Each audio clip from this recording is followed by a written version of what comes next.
Puis encore, j'ai vu une autre photo où on met corde pour se pendre.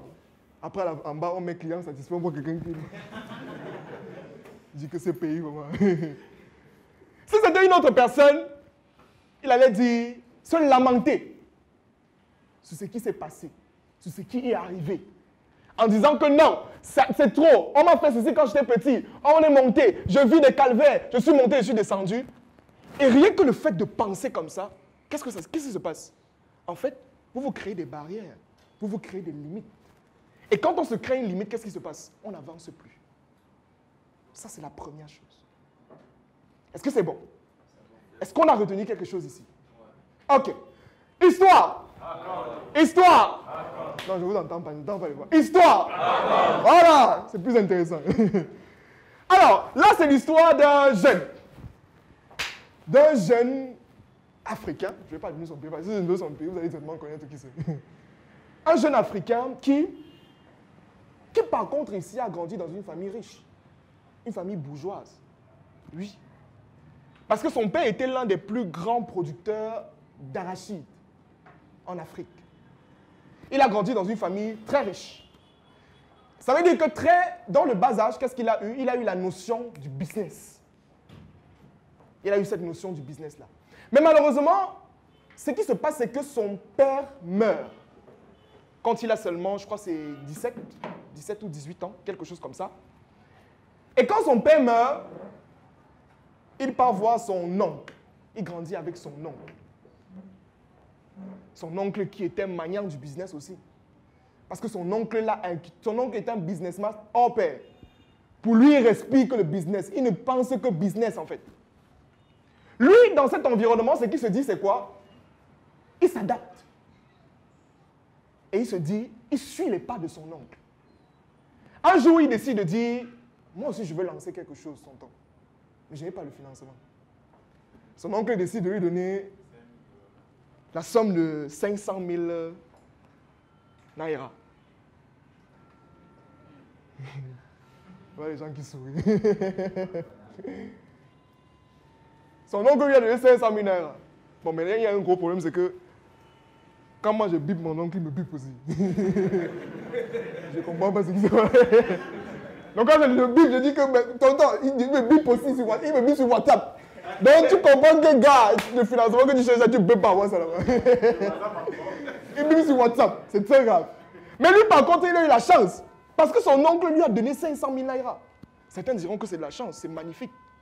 Je suis d'accord avec ça. Mais ce qu'il a fait de 500 000 naira, c'était tout simplement extraordinaire. Parce que normalement, il devait rembourser les 500 000 naira sur combien de temps? Sur 4 ans. Mais il a remboursé ça sur 3 mois. Sur 3 mois. Ça veut dire qu'il avait l'esprit terriblement ouvert. Il savait déjà exactement ce qu'il voulait. Par la suite, il se lance dans le monde du business, bien évidemment. Il multiplie son argent, bien évidemment. Ça commence à monter, ça commence à prospérer. Le business donne. Par la suite, il y a un phénomène extraordinaire qui se passe dans son pays. Il y a un coup d'État.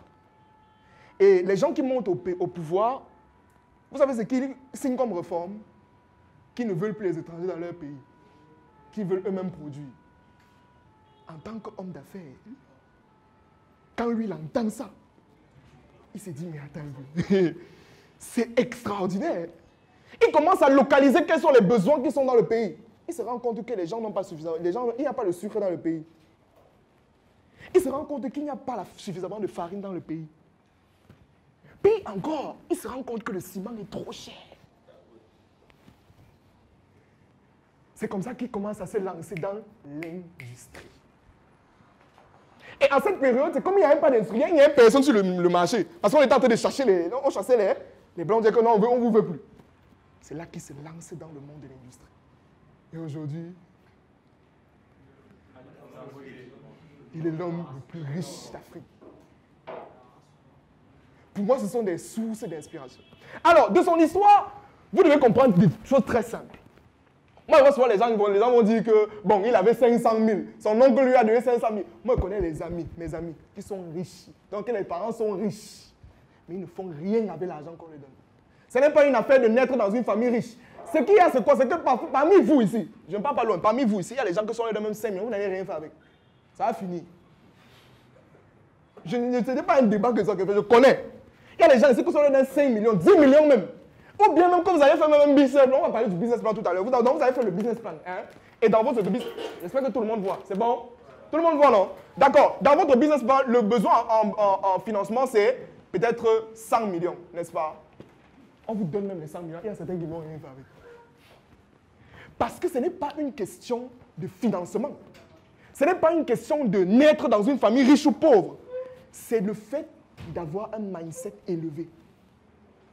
C'est le fait d'avoir un pouvoir de pensée élevé. Et si on n'a pas un pouvoir de pensée élevé, on ne peut rien faire avec l'argent. Rien du tout. Moi, je vois les gens qui sont là, si on me donne 1 milliard, je vais faire dans l'agriculture. Je vais faire, si on donne 1 milliard, tu peux devenir fou même.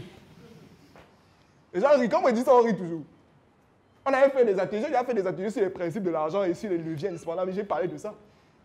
Il y a des sommes que si on vous donne maintenant, vous n'êtes pas prêt pour ça. Parce que comme je dis souvent, l'argent c'est un esprit. Ce n'est pas les billets de banque que vous voyez. Ce n'est pas 10 000, ce n'est pas 20 000, ce n'est pas ça. C'est un esprit qui... C'est un esprit qui, soit vous contrôlez, soit il vous... C'est simple. Mais maintenant, comment on fait pour ne pas être contrôlé par l'argent? C'est très simple. Ça passe par ce qu'on appelle le développement.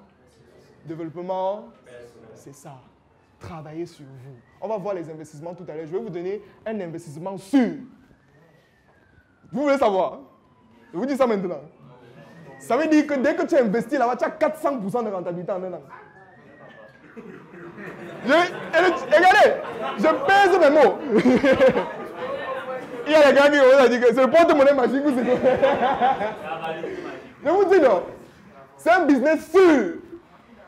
Je dis sûr. Si vous investissez là-bas, ça marche à tous les coups. C'est le? Il dit que c'est le braquage. On va parler de ça tout à l'heure. Vous allez comprendre. C'est un business sûr. Honnêtement. Pour ça, je ne... Et on va détailler ça ensemble. On va parler de ça brièvement. Tout le monde peut se lancer là-dedans. Tout le monde. Que vous soyez élève, étudiant, machin, vous pouvez vous lancer dans cette activité-là. Et ça marche dans ce business-là.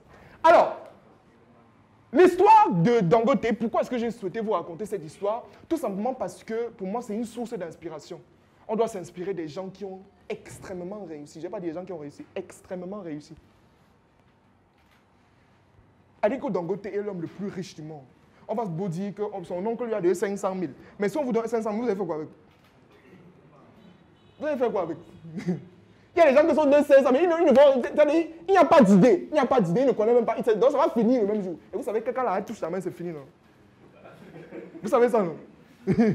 Ça veut dire que le matin, tu savais 10 000. Le soir, tu rentres avec 75. Tu commences à calculer, tu dis que mais... J'ai pour le transport 400. J'ai mangé 1000 francs. Mais comment il reste 75? Tu ne sais pas comment ça se passe. C'est la gestion de l'argent. On va parler de ça tout à l'heure aussi. Donc on va être très long aujourd'hui. Donc on a normalement exactement, je crois que c'est 4 heures. Bon là, peut-être on va aller jusqu'à 14h30. 14h pour que les gens ne soient pas surpris. 14h30, 14h45. Pardon? Même 16h. Non, moi je respecte les... Est-ce qu'il y a des gens qui ont à faire aujourd'hui? Il y a des gens qui ont à faire, non? Voilà.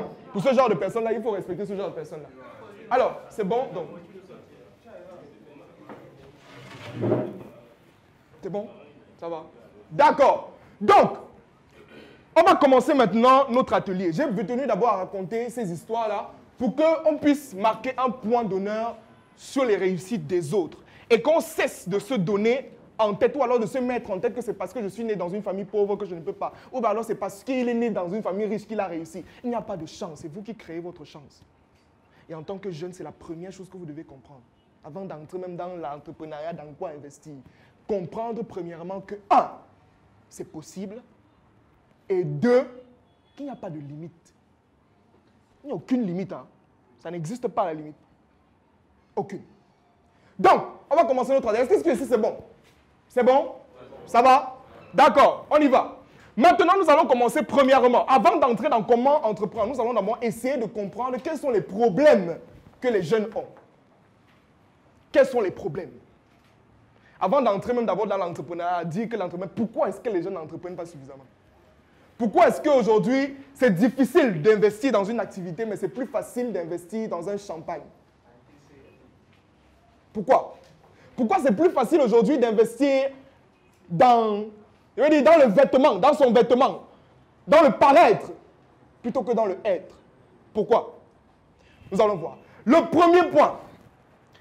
premier point indispensable, et quelque chose que moi j'ai remarqué chez tous les jeunes, pas chez tous les jeunes, chez la majorité en général, c'est qu'il y a un gros problème. La paresse et la facilité. Ça veut dire que on est dans des schémas où les gens n'ont pas encore compris, ou alors les jeunes de notre époque n'ont pas encore compris qu'il n'y a aucun développement possible. Je dis aucun développement qui est possible s'il n'y a pas le travail. Ça n'existe pas. Ça n'existe pas un pays ou une personne quelque part, je ne sais pas dans quel monde, qui a réussi sans travailler. Ça n'existe pas. Ça, c'est la première chose à comprendre. Et le problème, c'est quoi? C'est que je vois les gens qui sont couchés, donc quelqu'un est couché, c'est lui. Les séries, matin, midi, soir. Mais il dit que j'adore Dangote. Dangote m'inspire.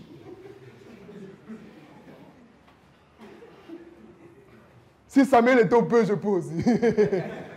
Mais tu es couché, les séries. Game of Thrones, 7 saisons en 1 mois. Tu ne dois pas suivre, tu regardes les séries. En fait, tu regardes les séries, tu ne comprends même rien. Tu regardes, ça te perd le temps. Ça perd le temps.